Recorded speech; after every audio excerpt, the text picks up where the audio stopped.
Okay, I'm just going to now talk briefly about thesis by publication. A lot of you will be at the point of making a decision about what type of thesis you're going to produce, whether it's going to be in the monograph form, that's the conventional way in which a thesis is produced, written as a single document with chapters, or else you're going to do it in the form of a thesis by publication. There are other forms as well, such as the creative thesis, which is a combination of creative work and exegesis.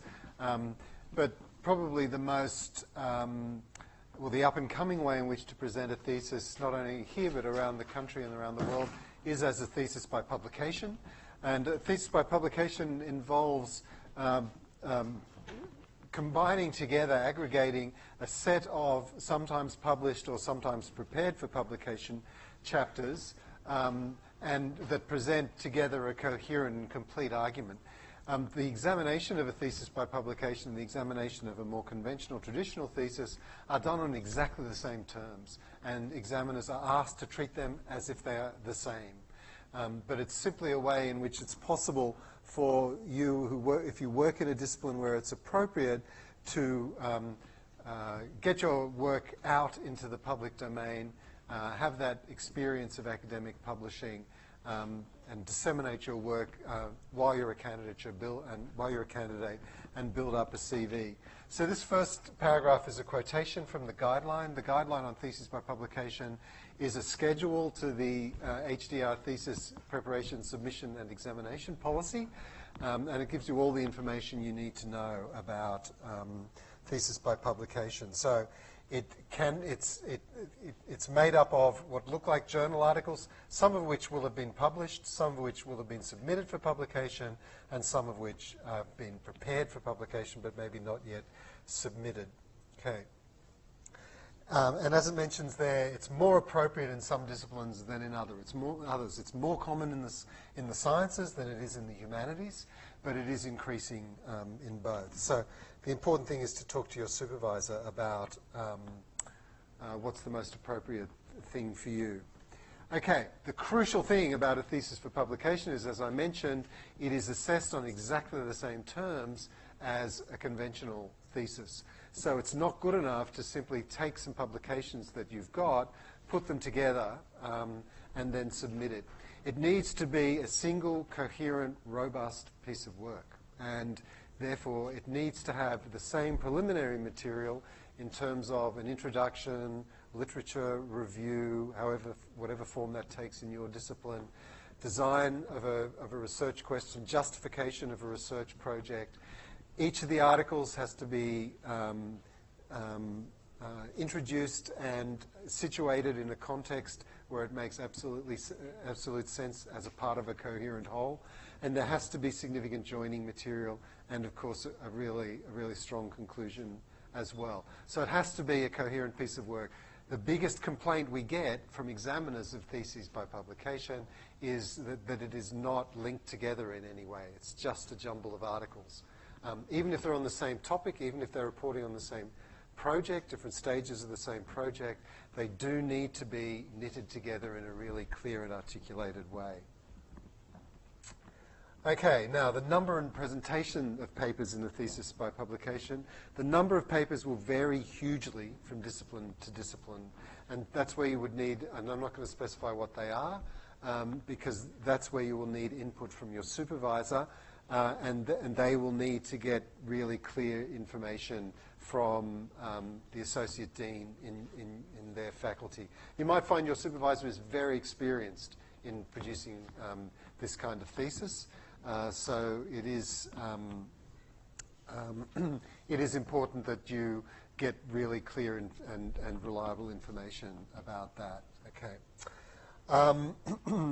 Now it is so it is also possible to include papers that are co-authored, but this is the second problem that examiners of theses by publication raise. They're not always completely sure what amount of, what contribution the candidate has made to the papers. So if you are including in your thesis multi-authored papers, That's a totally legitimate and acceptable thing to do. In many academic disciplines, it's very unusual for people to publish sole-authored papers, so almost every publication is collaborative. So we're expecting you to participate in that kind of the research conventions of your particular discipline, but at the same time, it has to be absolutely clear to the examiner what your contribution is. Okay? And usually the way that's done, it takes two forms, either by including papers where you're listed as the primary author, and different disciplines have different conventions about how to identify the primary author. Sometimes the primary author is listed first, sometimes they're listed last. But it is really crucial that it's communicated very strongly to the examiner what your contribution to the research is. The second way in which that can be done is by a statement at the end of your statement of authorship, either at the beginning or the end of your thesis, in which you outline in some detail exactly what work you've done. Okay, that's hugely important. We had a case not very long ago in which a candidate included in their thesis an article that they considered they'd contributed to, but the examiner did not. And when the matter was investigated, it was found that they did not really have a strong claim for being considered an author of a publication. And as it turned out, their name did not appear on the publication, even though it was in the acknowledgements. And they were ultimately unable to include that chapter, in that article in their thesis, which actually derailed their whole project. So it is really crucial to get these things absolutely right. Okay. How many of you have many of you decided to do a thesis by publication or are considering it? Quite a large number of you. It is a really, really valuable thing to do, and it does have a lot of benefits, but it is really important to... I mean, you already would be aware that you have to be planning in relation to the timing cycles, publication, different stages of your project, preparing work for publication, and what the schedule of particular journals is. You should be in close consultation with your supervisor about that. But it is an increasingly common, I think now in the Faculty of Science, more than half of theses are done in this format. So it is a very doable thing, and but does require a little bit of just looking around and making sure that you're doing it in the absolutely most defensible way. Okay, so that's a little bit about contribution of co-authors that I mentioned before, but yeah, and importance of providing evidence. Okay, so thesis by publication isn't obligatory, so why would you do it?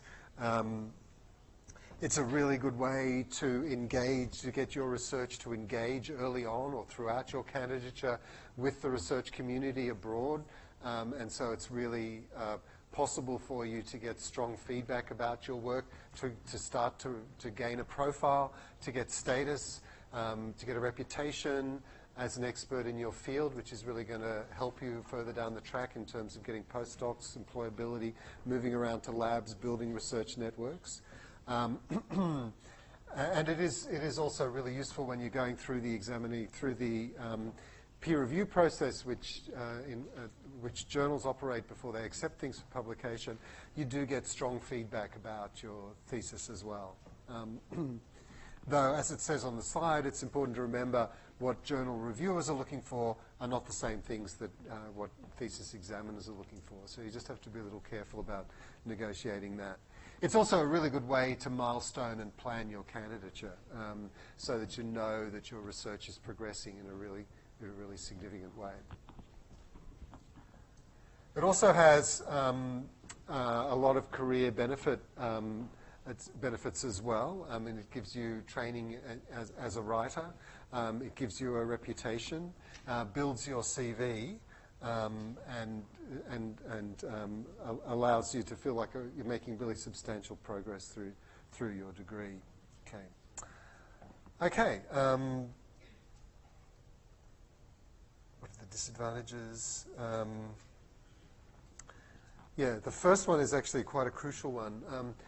The question that peer reviewers are answering is about the defensibility of your research and the quality of your research. in itself. What a PhD examiner is being asked about is not about an individual element of your project, but about your project in total. And they're making more an assessment of you and your abilities than they are of a very thin slice of the work. And it is possible for work to be accepted for journal publication and still be not quite meeting the threshold of innovation across the whole span of a project that a thesis examiner is looking for. The other thing is that you are sometimes subject to the whim of your co-authors, so you're working with collaborators as well, which can complicate your timing a little bit. That has a positive in the sense that that's also a career development experience in that you learn, hugely important in disciplines where almost all work is collaborative, that you learn how to survive that collaborative process of dealing with other authors, waiting for them to do their bit, trying to negotiate with them when you don't know how the quality of you're not sure about the quality of their contribution, working with prima donnas and egotists as well. It's all kind of complicated, but very enriching personal experience. And the other thing, of course, and that you'll learn through the publication as well as through the conference process, is that you do have to develop a bit of a thick skin when it comes to feedback that you might get from journals and journal editors. All journals of note and quality operate what's called a double-blind peer review system, and that basically means that your article, when they received it, is anonymized, so anything that could possibly identify you is removed from it, and it's sent to qualified peers in your academic discipline. You will never find out who they are. So you're blind about who they are, and they're blind about who you are. And the aim of that is that a completely objective assessment is made about the quality of your work. And that can mean you could be a Nobel Prize winner and you're sending your publication out into the void on exactly the same terms as a research trainee student who is sending theirs out for the first time. And you should be assessed in exactly the same way. And so even really established people can get some pretty confronting feedback about the quality of their work. And you do have to learn to live with that. A lot of the feedback you get will be poorly phrased. It will be insensitive. And a lot of it will be irrelevant. A lot of it you will be able to say, actually, they've completely misunderstood what I'm trying to say, or they didn't read my article properly. All those things happen. I'm the editor of a journal, and I can tell you journal reviewers are sometimes of incredibly high quality and commitment, and sometimes they're not. And sometimes the work they do is pretty shonky. But sometimes they will provide some pretty strongly worded feedback that will, in the long run, be of real benefit to you as well, that might actually redirect your research in a really productive way and from which you can really learn. But it does have what's called here the ouch factor. It can be a tricky process. I've actually included here the same slide that Mo showed earlier. Maybe that's because it's a very accurate impression of what academic life can be like. But as I say, the peer review process is similarly, it's a challenging process. You'll find you'll get very confronting feedback, but at the same time it can be an incredibly rewarding and enriching process. And the feedback that you provide, when you get feedback, you've submitted an article and you get feedback from somebody who's really got it, who really understands what you're trying to do, who really sympathizes with it, and who really is very positive about your work, and that does happen commonly, then it is a very exhilarating experience and will give you that kind of confidence and encouragement that you really need to advance in your project. Okay, there's some advice there, and as I say, I won't go through all of it now, but it is really important for you when assessing journals to publish. There are tens of thousands of academic journals around the world, and a lot of them are crap. There's no doubt about it. And some of them are phony. And so you do have to be careful and take a lot of advice and do some preliminary research about the quality of the journals that you're planning to publish in. Don't just publish in any journal. Journals have reputations. They're very ranked, often in very specific subdisciplinary areas. They're very well known. And some of them have huge prestige, and to be accepted by them is an incredibly important and breakthrough experience. When you're choosing a journal, you will often, as I say, I've been the editor of a journal. We often will send back articles saying, this is a pretty good piece of work, but it's not for us. We don't publish articles like this. We don't publish articles about this.